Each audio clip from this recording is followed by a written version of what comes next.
I had spent the whole morning cooking. The roast was slow simmering in the oven, the smell of garlic and rosemary drifting through the house like a memory. I set the table just the way Madison used to like it. White china with the blue rims, the linen napkins, even the little crystal vase with a single white lily.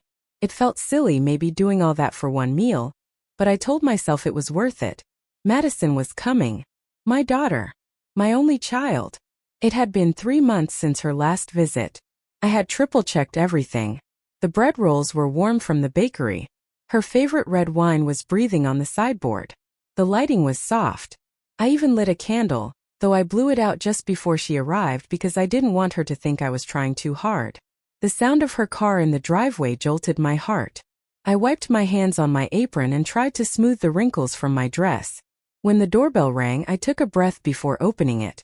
"Hey, Mom," she said, not looking up from her phone. She walked in without waiting for an invitation. Her coat still smelled faintly of the city. Coffee and cold air and something expensive I couldn't name. She tossed it over the arm of the couch and sank into her usual seat at the table with a heavy sigh. I stood there for a second, unsure if I should hug her or not. "You look tired," I said gently, pouring her a glass of wine. She shrugged. "Work." I sat across from her, folding my hands in my lap. "I made your favorite pot roast. Remember how you used to sneak pieces before dinner when you were little?" She didn't answer. Just scrolled. The silence between us wasn't new, but today it felt heavier.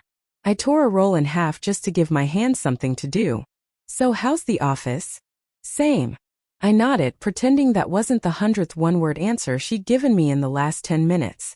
There were so many things I wanted to say. How I missed her. How quiet the house felt without her laughter. How sometimes I still woke up expecting to hear her footsteps coming down the stairs. But I didn't say those things. Instead I said, "Maybe you could come by a little more often. The house. It feels so empty lately." That was when she snorted. Not a laugh. An exhale soaked in disgust. "That's not my problem, Mom." I blinked. "What do you mean?" Madison finally set her phone down. She looked at me like I was a stranger. "You chose this," she said, her voice sharp. "You chose to rot in this house surrounded by old crap and dead memories." I stared at her. I wanted to hold on to what mattered. "You're stuck in the past," she snapped. "You live in this fantasy world where I'm still 10 years old and this place still means something." I swallowed the lump forming in my throat. "I'm not asking for your life, Madison. Just a little time. You're my daughter." She stood up so suddenly her chair scraped against the floor. "I didn't ask to be your emotional support animal," she said. "If you're lonely, find someone else to guilt trip." I'm done. My heart was thudding so loud I could barely hear myself when I whispered, "Please don't do this. We're family." She was already halfway to the door, grabbing her coat, not looking at me. Then she turned, eyes blazing. "You're dead to me." And just like that she was gone. The front door slammed, and the echo rang through the house like a gunshot. I didn't move. I just stood there, staring at the empty space where she had been. The plate in front of her untouched. The candle I had blown out now flickering faintly from its own memory. "You're dead to me." The words cut deeper than I ever thought they could. I slowly lowered myself into the chair, the same one where I had once rocked her to sleep, kissed her scraped knees, waited for her to come home from prom. I folded my hands again, but this time they shook. Outside the world went on. But inside this house something had ended. Something I wasn't sure could ever be put back together. After Madison left, the house was so quiet it felt like the walls were holding their breath. I didn't sleep that night. I just lay in bed staring at the ceiling, the shadows shifting as the hours dragged on. The silence wrapped around me like a second skin, one I couldn't peel off. I kept replaying the moment over and over, her eyes cold and distant, the sharp edge in her voice, the finality of her words. "You're dead to me." The first light of morning crept through the blinds, soft and indifferent. I rose slowly, my bones aching in that familiar way they do when the weather turns or the heart breaks. In the kitchen, the pot roast still sat untouched on the counter, congealed and gray. The rolls had hardened overnight, stone-like. I couldn't bring myself to throw them out. I wrapped them in foil with robotic precision, then dropped them into the trash as if erasing a crime scene. I wiped down the counters. Hard. as if the sting of her words might be scrubbed away like stubborn grease. Then I just stood there, dish rag in hand, staring out the window. 40 years. I had given that girl everything. My 20s, my marriage, my career. I was the one who stayed when her father walked out. I was the one who sold my wedding ring to pay for her braces, who worked double shifts so she could go to college without debt. I packed her lunches, sewed her Halloween costumes, memorized the names of her teachers, her allergies, her heartbreaks. And yet, I had become disposable. A faded photograph left out in the rain. What am I to her now? A ghost? A burden? An obligation she resents? I walked down the hallway slowly, trailing my fingers along the familiar pictures. Madison in a tutu at 5, grinning on her first bike, tossing her graduation cap into the air. I paused at one photo, her 10th birthday. We had gone to the zoo. Her smile was toothy and real, and I was holding her hand like I never wanted to let go. I don't know what broke her, or when. Maybe the world did it. Maybe I did. Or maybe she just decided there wasn't room for me anymore. That was when the thought came to me, not bitter but clear. If she could write me out of her life with a sentence, maybe I could write her out of mine with a signature. I walked to the hall closet and reached for the safe. It was old. Same one Richard and I had bought when Madison was still in preschool. The code was still the same. Her birth date. I turned the dial carefully, my fingers surprisingly steady. Inside was a slim folder, tucked between insurance papers and bank statements. I pulled it out and carried it to the kitchen table. My will. Typed neatly. Notarized. The whole of my life laid out in tidy legal terms. It felt cold in my hands, like a mirror I hadn't dared look into in years. Everything had gone to Madison. The house. The savings. My mother's antique brooch. Even the little cabin up in the Blue Ridge that she hadn't visited since she was a teenager. It had felt right when I signed it. Natural. She was my daughter, my legacy. Who else would I give it to? But now? Now it felt like handing over my heart to someone who had already thrown it in the garbage. I sat there staring at the page. Not crying. Not raging. Just breathing. And with each breath, something inside me began to shift. A quiet defiance. Not revenge. Not punishment. Just release. Maybe it was time to stop clinging to the idea of who Madison used to be. Maybe it was time to stop pretending that love, given freely, was always returned in kind. And maybe, just maybe, it was time to leave behind the fantasy and write a new ending for myself. It took me 3 days to find the number. I had to dig through an old address book buried beneath years of tax returns and expired coupons in the desk drawer. The leather was cracked at the corners, and the ink on some pages had faded like an old bruise.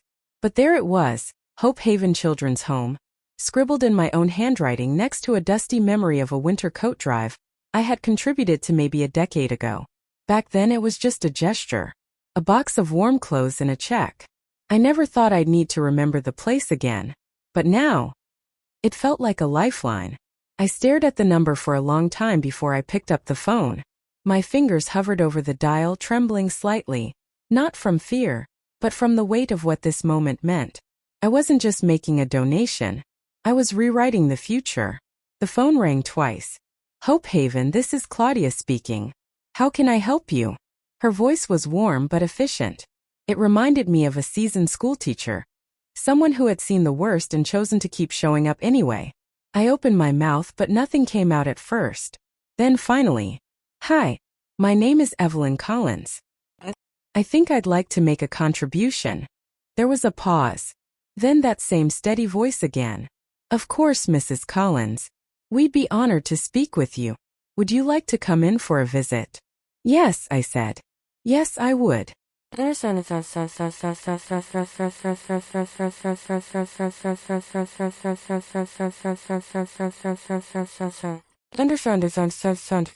The drive to Greenville was just over an hour, but it felt longer. I kept the radio off. I needed the silence. When I pulled up to Hope Haven, the sight of it surprised me. The building was old but cared for. Weathered brick covered in ivy, white shutters on every window. Out front, a tiny playground stood defiant against the cold, its swings squeaking in the wind. Children bundled in colorful jackets darted around laughing, chasing a soccer ball through patches of brown grass. Their joy pierced the gray morning like birdsong in winter. Inside, the warmth hit me instantly. Not just the heat from the radiators but something deeper. The walls were painted soft yellows and greens, cheerful and clean. The air smelled faintly of sugar cookies. Didn't feel institutional. It felt lived in. Mrs. Collins? I turned to see a woman walking toward me with confident steps and kind eyes. She looked to be in her early 50s, gray streaks in her pulled-back hair, a clipboard under one arm, and a pair of reading glasses perched atop her head. "I'm Claudia Bennett," she said, offering her hand. Her grip was firm and warm, the kind that tells you you're not alone anymore. "Thank you for meeting with me," I said, my voice quieter than I intended. We sat in the small front office over coffee that tasted better than I expected. I wrapped my hands around the mug like it was the only thing keeping me steady. "So," she said gently, "tell me what brought you here." I hesitated. How do you explain to a stranger that your only child has cut you out of her life? That the future you spent decades preparing for just vanished overnight? "I want to help," I said instead. "Something meaningful. Something that will last." Claudia didn't press. She just nodded like she already understood more than I was saying. She gave me a short tour of the main hall, the classrooms, the common rooms where children were reading, drawing, napping in cozy corners. Then she led me toward the playroom. That's when I saw her. A little girl, no more than 6, stood by the window in a too-big sweater, her nose pressed to the glass. Her hair was the color of cinnamon, tied up in 2 lopsided pigtails. She turned as we entered, and her eyes lit up. Without hesitation, she ran across the room straight toward me. I froze. She flung her arms around my waist and squeezed, like I was someone she had been waiting for. "Hi," she chirped, her voice high and bright. I crouched slowly, not trusting my knees, and looked into her face. There was no caution, no hesitation, just trust. Wide, unguarded trust. "I'm Lily," she said, grinning. "Are you new?" I nodded. "I guess I am." She giggled and leaned into my shoulder. Her little hand found mine and held on. Something in my chest cracked open. It wasn't pain. It was something older than that, something buried. A softness I thought had been extinguished when Madison walked out my door. But here it was again, in the shape of a child's arms, a child's voice, a child's heartbeat pressed gently against my own. Claudia watched from the doorway, a small knowing smile on her lips. And I thought to myself, it's been so long since I felt seen. So long since I felt loved, not out of duty but simply because I was there. Lily squeezed my hand again, then skipped off to her group of friends, leaving me kneeling on the floor, heart pounding in a way that felt strangely alive. I wasn't a ghost here. Not anymore. The lawyer's office smelled like old leather and polished wood. It was the kind of place where silence didn't feel empty. It felt intentional. The walls were lined with books no one had touched in years, all spines and seriousness. I sat across from Mr. Hendricks, a man in his 60s with salt and pepper hair and a voice that never seemed to rise above a calm hum. He slid the folder across the desk between us with practiced ease. "All right, Mrs. Collins," he said, tapping the edge of the file. "This is the updated version, just as we discussed. I need to ask again, are you sure about this?" I looked down at the papers. My name printed neatly at the top, followed by line after line of legal structure and finality. I placed both hands flat on the desk, not to steady the paper, but to steady myself. "I'm sure," I said, and my voice didn't tremble. He nodded, no further questions. Just reached for his pen and uncapped it. Picked up mine. The ink flowed smoothly across the page, looping through my name like a ribbon being tied off for good. With that single signature, it was done. Everything I had, my house, my savings, my jewelry, even the little cabin tucked away in the Blue Ridge, was no longer destined for Madison. It would go instead to Hope Haven Children's Home, to laughter in the halls, to crayons and storybooks and warm beds, to tiny hands reaching out without fear. I laid the pen down gently. Mr. Hendricks slid the papers back into the folder and closed it with a quiet, definitive click. "We'll file it immediately," he said. "You should receive a copy in the mail next week." I nodded, but I was barely listening. My thoughts were somewhere else entirely, somewhere deeper. Madison had severed the bond between us with her own words. "You're dead to me." She had thrown me out of her life as if I were clutter. Something to be cleaned out, donated, forgotten. All I had done was clean up the rest. Not out of spite. Not out of revenge. But because I finally saw things clearly. You cannot keep giving pieces of yourself to someone who's already made peace with your absence. She let go. So did I. And in that moment, walking out of the lawyer's office into the cold, sharp winter air, I felt something I hadn't felt in a long time. Not regret. Not grief. But clarity. The call came the evening after I signed the papers. I almost didn't answer. The phone rang 5 times, and my hand hovered over the receiver like it might bite me. But something in my chest said it's time. Hello. Mom. Madison's voice snapped through the line, sharp, high-pitched, frantic. What the hell is this? I didn't answer right away. My heart had started racing, but my voice oddly remained calm. What are you talking about, Madison? I got a call from Mr. Hendricks. He said you changed everything. Her voice cracked, a mixture of anger and panic. You changed the will. You gave it all away. To a bunch of strangers. They're not strangers, I said softly. Not anymore. You said you'd leave everything to me. You promised. I closed my eyes. That was before you told me I was dead to you. There was a silence. Then came the explosion.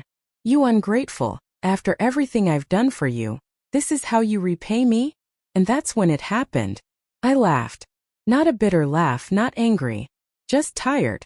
Empty. Done. Everything you've done for me? I repeated.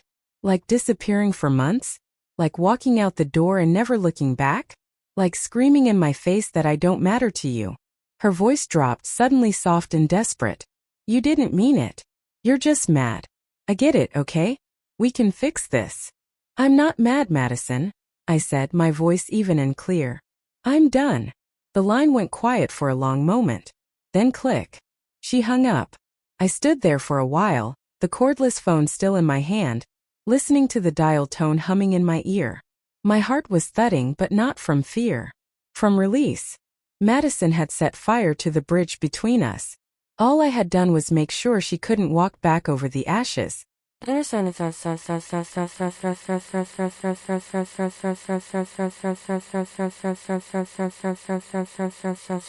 Understand. The next day it began. Voicemails. Dozens of them. Long rambling ones. Angry ones. Tearful ones. One after another, piling up in my inbox like clutter I didn't ask for. Mom, you don't understand what you're doing. You're giving away our family history. This is vindictive. Dad would be ashamed of you. The guilt came in waves, but they broke harmlessly against a shore that had already weathered too many storms. Then came the letters. Handwritten. Careful. Script that I recognized from childhood birthday cards and school permission slips. They told me how confused she'd been. How much she loved me. How we were family no matter what. Each one felt like a knife disguised as an apology. I didn't respond. One afternoon my friend Martha dropped by with a plate of oatmeal cookies. She found me sitting at the kitchen table, sorting Madison's letters into a neat stack I had no intention of opening. You don't have to read them, Martha said gently, settling across from me. I know, I said, folding another envelope closed.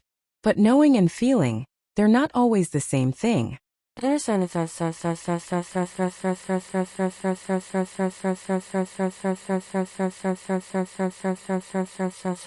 Understand.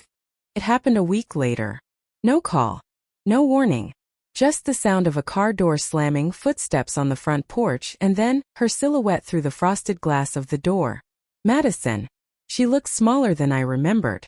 Not physically, but in presence. Like something about her had shrunk under the weight of regret. Mom, she said when I opened the door halfway. Her voice cracked. Please, can we talk? I didn't answer. I stepped outside and gently closed the door behind me. She flinched at that. She hadn't expected it. I made a mistake, she said, voice barely above a whisper. Please don't throw me away. I'm your daughter. My throat tightened, but I kept my posture straight. I met her eyes. You threw me away first, Madison. She stepped forward slightly, hand outstretched. I was angry. I didn't mean it. I shook my head slowly. I needed you. I needed love, not later then. And you left. Silence settled between us like a thick fog. The wind rustled the leaves across the porch. Her hand lowered. "Goodbye, Madison." I turned, stepped back inside, and without a hint of hesitation closed the door. It clicked into place with a solid final sound. And for the first time in years, the silence that followed didn't feel like abandonment. Felt like freedom. The days after Madison left my porch were quiet. Not empty. Not hollow. Just still, like a lake finally settling after a long, violent storm. I found myself waking up without the weight I'd carried for years. I'd brew coffee without rushing. I'd water the houseplants I used to forget. I started rereading old novels I loved when I was young, letting the words wrap around me like a quilt. Sometimes I'd sit out on the porch with a scarf half knitted in my lap, and the sun warming my shoulders. There were no urgent voicemails. No accusations. No apologies. There was only silence. And for the first time in my life, that silence didn't ache. I wasn't mourning Madison anymore. I was mourning the life I had imagined for us. The birthday dinners, the Sunday visits, the growing old with laughter and warm casseroles and photo albums. But I understood now. Mourning isn't the same as regret. One Saturday afternoon, I returned to Hope Haven. Claudia greeted me at the front door. No clipboard this time. Just a warm hug and a smile that told me I was truly welcome. "This way," she said, leading me down a newly painted hallway. She stopped in front of a door marked Hope Haven Library. "We started the library," she said, her voice bright with pride. "Because of you." The room smelled like freshly printed pages and lemon polish. Shelves lined the walls filled with children's books, adventures, mysteries, poems. On the carpet, a small group of children sat cross-legged, giggling, swapping stories, pointing at pages and debating which was the best dragon or the funniest pig. And then I saw her, Lily. She spotted me from across the room and rushed over with a worn copy of Charlotte's Web clutched in her hands. "Will you read with me?" she asked, eyes wide, breathless. I laughed, a real full laugh that reached deep inside me and shook loose the last of the dust. "Of course," I said, settling down on the floor beside her. As I read, Lily rested her head lightly against my shoulder. Small fingers curled into the sleeve of my sweater. Her weight was soft, grounding. Her trust, unspoken and total. And in that moment, I realized something I hadn't allowed myself to believe before. Family isn't something you inherit. Family is something you build through kindness, through showing up, through love freely given. Madison had closed her door. But here, surrounded by laughter and crayons and dog-eared books, new doors were opening. When it was time to leave, Lily hugged me tight, tighter than before. Like she knew I needed it. I stepped outside into the crisp spring air. The sun was beginning to dip, casting long golden shadows across the grass. I stood for a moment, letting it wash over me. At home, I hung up my coat, placed my keys in the dish, and looked at the hallway wall, the one covered in old photographs. For a long time, those pictures only reminded me of what I had lost. Now they reminded me of what I had survived. I turned off the lights and climbed the stairs to bed, the house settling around me like an old friend. Tomorrow would come. And for the first time in a long, long while, that thought didn't scare me. It filled me with peace. Not just surviving, living. Truly, quietly, beautifully living.